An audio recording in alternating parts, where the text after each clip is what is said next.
Olá, pessoal! Sejam muito bem-vindos a mais uma aula de matemática. Na aula de hoje, nós vamos introduzir a noção de logaritmo através da modificação e de um breve histórico. Bom, acompanhe comigo a seguinte questão. Segundo o Banco Mundial, a previsão de crescimento demográfico na América Latina no período de 2004 a 2020 era de 1,2% ao ano aproximadamente. Em quantos anos a população da América Latina vai dobrar se a taxa de crescimento continuar sendo essa mesma, de 1,2%? Bom, apesar da questão ter nos dado a porcentagem que essa população vai crescer, você tem que ter na sua mente que já existe um quantitativo populacional na América Latina. E por isso a gente vai somar 100% ao valor da taxa que foi dado. 100% representa a população que já existe, a população inicial, e 1,2% representa o crescimento que essa população vai ter ao passar de cada ano. Já tirando da porcentagem, a nossa taxa se torna aqui 1,012.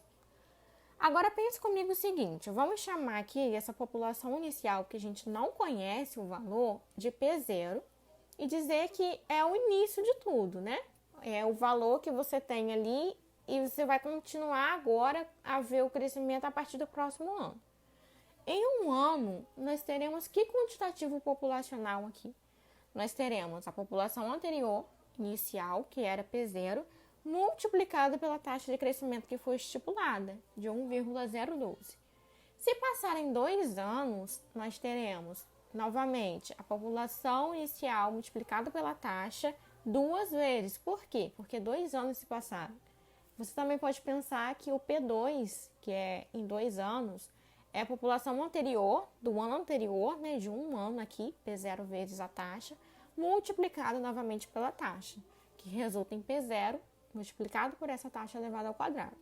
Em 3 anos, o mesmo crescimento vai se manter, por isso está elevado ao cubo.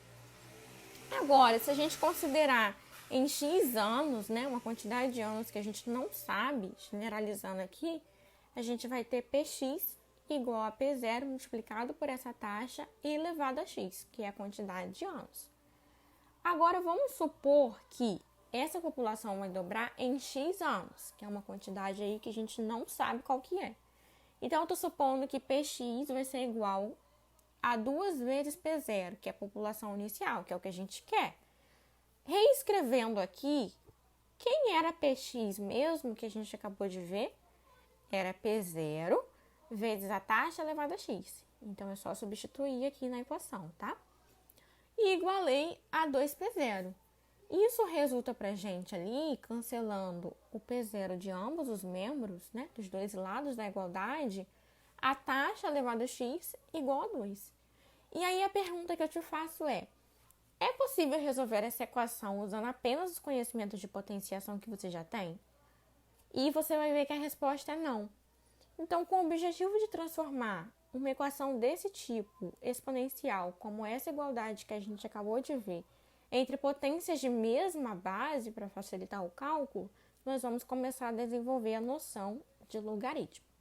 Há cerca de 406 anos, em 1614, o escocês John Napier revolucionou os métodos de cálculo da época com a invenção dos logaritmos.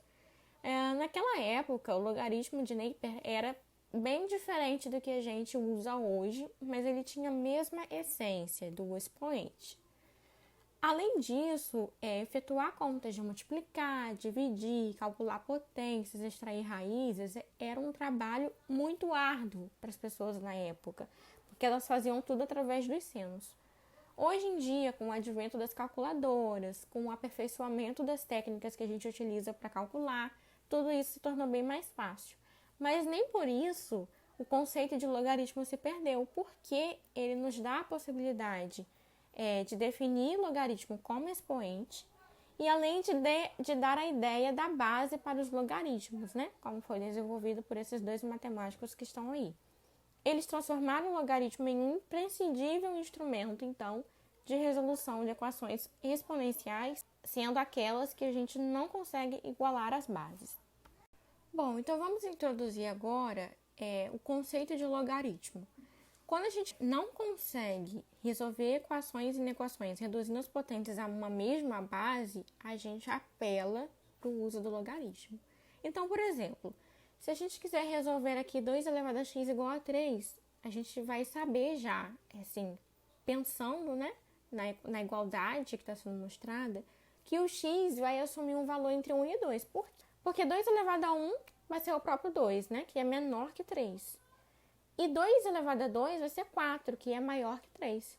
Mas, só que, utilizando apenas as propriedades de potenciação, como o exemplo que a gente viu anteriormente e esse exemplo que a gente viu agora, nós não seremos capazes de determinar um valor para x. Bom, então por esse motivo, nós utilizamos o conceito de logaritmo, que a gente vai aprimorar nas próximas videoaulas. Até a próxima. Tchau, tchau!